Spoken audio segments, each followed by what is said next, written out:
అప్పుడు యెహోవా, మీరు ఈ సమాజములో నుండి అవతలికి వెళ్ళుడి, క్షణములో నేను వారిని కాల్చివేయుదునని మోషే అహరోనులతో చెప్పగా. ఇప్పుడు దేవుడు మాట్లాడుతున్నాడు, మోషే మోషే అహరోన్ తప్పుకోండి, మీరు తప్పుకోండి, పక్కన ఉండండి.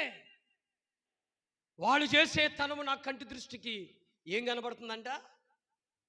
ఏం చేద్దాం అనుకుంటున్నాడు? ఇప్పుడు కాల్చి వేసేస్తాను వాళ్ళని. ఏం చేస్తానంటున్నాడు?